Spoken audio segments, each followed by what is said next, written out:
집중 분석 이슈타임 시간입니다. 미국 대선 이후 시장 변화에 대해서 예측해 볼 텐데요. 오늘은 펠리츠 투자앤리서치 김민수 대표 나오셨습니다. 안녕하십니까? 네, 안녕하십니까? 자, 먼저 오늘 이슈와 관련한 뉴스부터 화면으로 확인해 보시겠습니다. 자, 이데일리 기사인데요. 주식 비중 늘릴 기회, 반도체, 5G 등 IT주 사라라는 제목입니다. 미국이 제46대 대통령을 선출하는 데 진통을 겪으면서 시장의 불확실성이 커지고 있지만 전문가들은 이런 혼란기를 활용 주식 투자 비중을 늘리라고 권고했다. 반도체, 5G, 소부장, 소재, 부품, 장비 등 IT주로 내년을 대비하라는 조언이 많았다라는 내용입니다. 자, 증권사에서는 내년에 코스피 지수가 2,700, 2,800까지 간다는 그런 의견도 속속 나오고 있습니다. 현재는 2,400포인트 선에 머물러 있죠. 물론 미국 대선 불확실성이 지속되는 상황에서 몸을 사릴 필요가 있다라는 또 신중한 의견도 제기되고 있습니다. 미국 대선 이후의 시장의 변화에 대해서 살펴보도록 하겠습니다. 자, 일단은 미국 대선 이후의 시장 변화를 살펴보려면 과거에 어땠는지를 살펴보는 것도 많은 참고 자료가 될 텐데 과거에는 이 미국 대선 이후에 시장 움직임이 어땠었습니까? 네, 일단 앞서 기사에는 혼란기라고 표현을 했는데 혼란기가 아니라 지금은 시장이 폭등기인데요. 시장은 먼저 앞서가고 있구나라는 쪽을 바라보고 있는 상황들인데 아직 뭐 대선 결과가 안 끝났습니다. 그럼에도 불구하고 시장이 먼저 빨리 움직인다는 얘기는 앞으로에 대한 변화 기대감이 상당히 높다라는 쪽의 반증이 아닐까 생각이 들고 있는데요. 그런 측면으로 봤을 때 지금 과거부터 이어져 왔던 뭐 민주당과 그리고 또 공화당이 어느 정도 정권을 잡은 다음에 나왔던 변화를 보게 되면은 일단 가장 중요한 부분들은 약 한 100일 정도까지는 주가가 그렇게 큰 변화가 없이 움직이다가 100일 이후부터는 오히려 좀 더 가파르게 움직이는 흐름이 나왔다라는 쪽인데 그러나 시장에서 그동안 이제 평균적인 흐름으로 보게 되면 약 한 1년 정도죠. 1년 정도 기간을 봤었을 때 둘 다 상승했습니다. 공화당이나 민주당 모두 다 주가는 상승했고요. 게다가 또 중요한 게 민주당이 훨씬 더 집권했을 때 주가 상승 탄력이 좋았다라고 보게 되면 그에 따른 기대감이 지금 더 빨리 반영되는 게 아닐까라는 관점으로 바라보고 있는데요. 무엇보다 대선이라고 하는 큰 정치적인 이벤트가 끝났다라고 하게 되면 일단 새로운 분이나 아니면 기존에 재선을 했다고 하더라도 그분이 과거와는 좀 다르게 정책에 대한 변화가 좀 더 강할 것이다라는 기대감들이 시장에 깔려 있다고 봐야 될 것 같고요. 그런 측면으로 봤을 때 일단 지금 최근에 나오는 변동성을 키울 수 있을 만한 요인 하게 되면은 트럼프 대통령이 불복하면 어떻게 되느냐, 결과에 대해서 승복하지 못한다라고 했었을 때 나올 수 있는 여러 가지 부담감들, 벌써부터 지금 뭐 소송전에 들어가기 시작을 하죠. 그런데 이제 지금 나오는 흐름만 본다고 하더라도 아직 소송을 해서 아직 기각된 것도 벌써 두 주가 미시간주를 비롯해서 나오기 시작하고 있고요. 그러다 보니까 트럼프 대통령이 지금 현재 여기서 계속 소송을 해서 얻을 수 있는 실익이 뭐냐? 물론 트럼프 대통령은 기분은 안 좋겠지만 사업가입니다. 그러다 보니까 경제적 이득 같은 경우는 오히려 천문학적인 비용이 들어가죠. 그런 소송 비용이 들어간다고 하게 되면 계속 소송을 강화해서 이득보다 오히려 명성이 좀 더 떨어진다라고 하게 되면 상대적으로 더 강하게 이어가지는 않지 않을까라는 생각도 한 번쯤 해보게 되고요. 그러다 보니까 지금 기조로는 일단 시장이 반등에 출발을 했다라는 관점적으로 바라보는 게 맞다고 봐야 될 것 같습니다. 네, 그렇군요. 자, 과거의 사례를 살펴봤을 때 일단은 뭐 공화당이 집권하든 민주당이 집권하든 시장은 우상향했다라는 것이 이제 과거 사례이기 때문에 일단은 좀 기대감이 그래서 시장에 벌써부터 반영이 되고 나오고 있는 것 같습니다. 지금 민주당의 조 바이든 후보 그리고 공화당의 도널드 트럼프 대통령 후보 이렇게 이 경합을 벌이고 있는데 일단은 지금까지의 개표 결과를 보면은 바이든 후보가 상당히 유력한 지금 상황에 올라와 있는 상황입니다. 자, 이런 가운데 관련주의 전망을 좀 들여다볼 필요가 있을 것 같아요. 네, 시장에서는 뭐 바이든 수혜주, 뭐 바이든 관련주 이렇게 부르고 있는 상황들인데 결론적으로 보게 되면 이쪽이 뭐 초기에는 변화가 있을 뿐 아마 이제 정책적인 강도에 따라서 이제 계속 어떤 수혜를 계속 받느냐 여부는 달라질 걸로 보여지고 있는데요. 그중에서 가장 먼저 이제 IT 기술주가 최근에 또 시장에서 미국 중심으로 강세를 보이고 있죠. 이쪽은 아무래도 구조가 대통령은 민주당 그리고 상원은 공화당 그리고 또 하원은 민주당 이런 식으로 되게 되면은 아무래도 어떤 지금 IT 기술주가 떨고 있었던 대표적인 게 이 독과점 법안이죠. 이쪽에 대해서 강하게 어떤 법안을 처리가 좀 힘들지 않을까.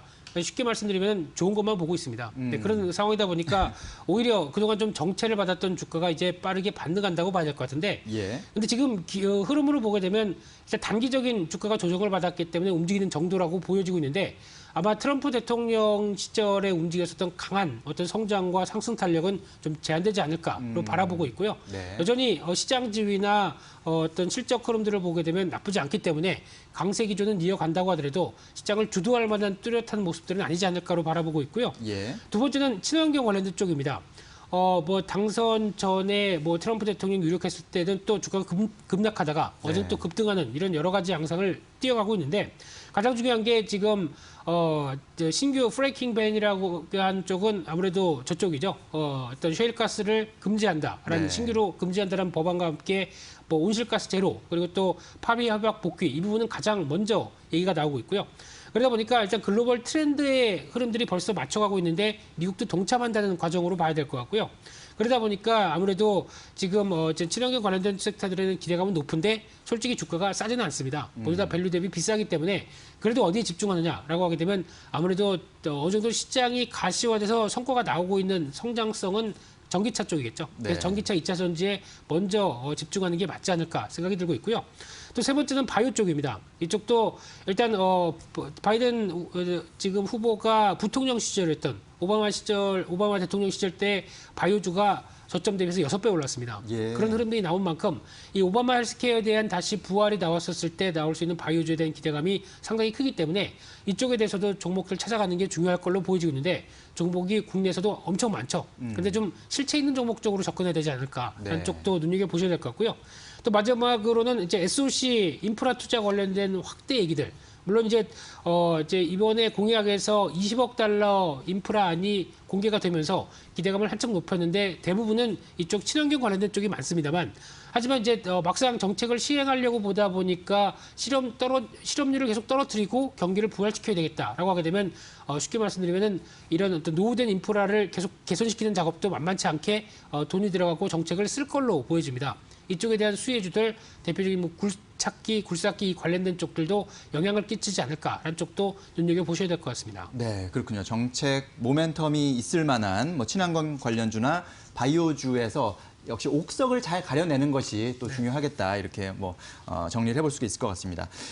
또 미국 대통령 선거에 관심이 가는 이유가 그간의 이제 미중 무역 갈등이 어떻게 달라질지 이런 거에 대한 관심도 연결이 되거든요.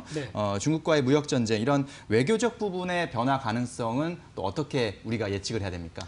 네, 아마 이번 미국 대선 결과를 중국에서도 관심 있게 많이 봤겠죠. 특히 시진핑 주석도 개표 결과 보면서 밤새지 않았을까 이렇게 생각이 들고 있는데 지금 흐름을 보게 되면 일단 무역 관련된 쪽의 전쟁 흐름, 무역 전쟁이죠. 이쪽은 트럼프 대통령 때부터 이어오는 분위기는 계속 이어질 것 같습니다. 여전히 미국 국민의 여론조사를 보게 되면 반중 정서는 유지가 돼 있는 상황 쪽에서 어떤 정치인 입장 쪽에서는 어떤 이런 부분들은 계속 이용을 해갈 가능성이 높다고 봐야 될 것 같은데 그런데 좀 차이가 나는 게 이제 트럼프 대통령 같은 경우는 미국만 봤습니다. 미국 우선주의죠. 하지만 바이든 후보 같은 경우는 일단 동맹과의 협력 쪽으로 나간다라고 하게 되면 그 강도가 상대적으로 좀 완화되지 않을까라는 기대감이 상당히 높고요. 그러면 중국 쪽에 대한 경제 흐름들이 지금 계속 회복세고 들어가고 있는 상황 쪽에서 국내 시장도 조금 더 긍정적으로 나오지 않을까라는 관점들이 좀 높다고 봐야 될 것 같고요.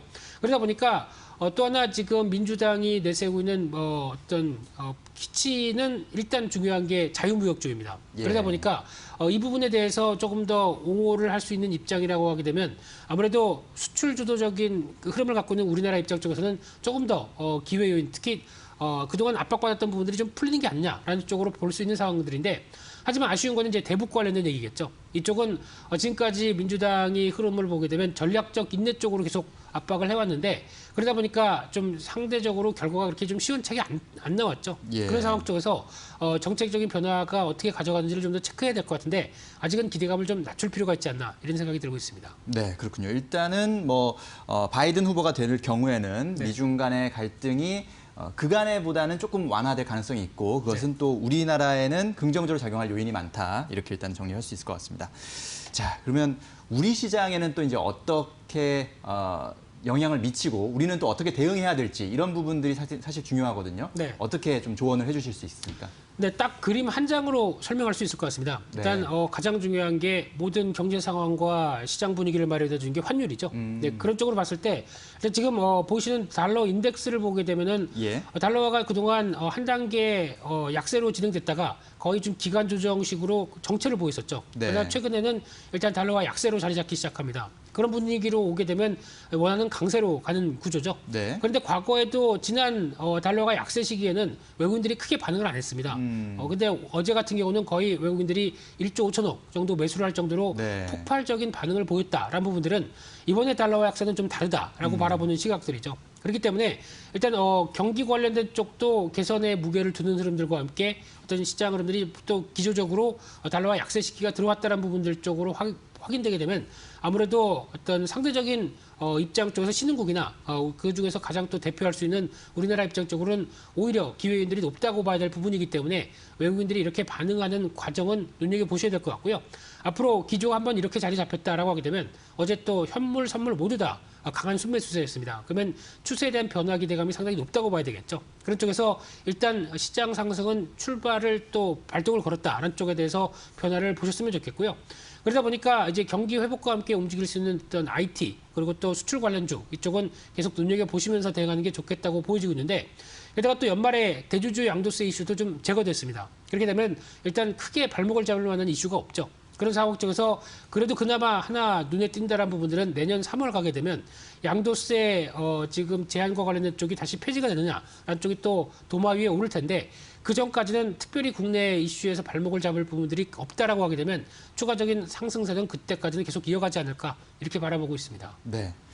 한 가지만 여기 추가로 질문을 드리자면, 그러니까 환율 관련해서 이제 투자자들이 좀 헷갈릴 수가 있는 게 환율이 이제 장단점이 있을 수 있지 않습니까? 네. 그러니까 일단 원화가 강세를 보인다는 건 또 수출하는 입장에서는 가격 경쟁력에서는 마이너스가 되는 부분인데 네. 일단 말씀하신 대로는 경기 회복이라는 측면에서는 또 수출 수요가 늘어날 수 있는 네. 그런 긍정을 볼 수 있는 부분이 있고 또 네. 주가 측면에서는 외국인이 들어올 수 있는 측면 그렇죠. 이런 좀 그 둘 중의 싸움에서는 그래도 외국인의 수급이나 혹은 경기 회복 가시화 이런 것이 더 크다 이렇게 해석해야 되는 게 맞다는 말씀이신 거죠?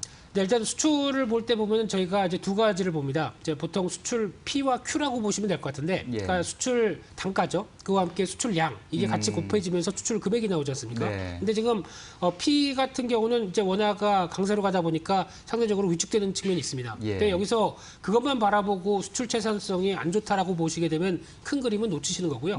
오히려 곱해지는 Q가 있죠. 네. 수출량이 훨씬 더 늘어난다라고 하게 되면 이 부분을 상쇄해 버립니다. 네. 그래서 수출 금액은 더 좋아질 수가 있겠죠. 예. 이런 흐름들이 벌써부터 이제 10월 말부터 11월 달로 들어오면서 나오고 있는 변화다라고 하게 되면 오히려 어떤 워낙 강세에 따른 피해가 아니라 그에 따라서 전반적인 어떤 경기 회복세가 나아지면서 한국에 대한 지위가 바뀐다는 쪽도 생각을 해보시면서 대응하는 게 좋겠다고 보여집니다. 네, 그렇군요. 네. 거기다가 말씀하신 대로 어제 외국인이 1조 5천억 가까이 우리 시장에 들어왔다는 점, 이런 점들도 상당히 또 환율 측면에서 긍정적으로 바라볼 수 있는 부분이 아닌가 생각이 듭니다. 네, 오늘 말씀 잘 들었습니다. 감사합니다. 감사합니다.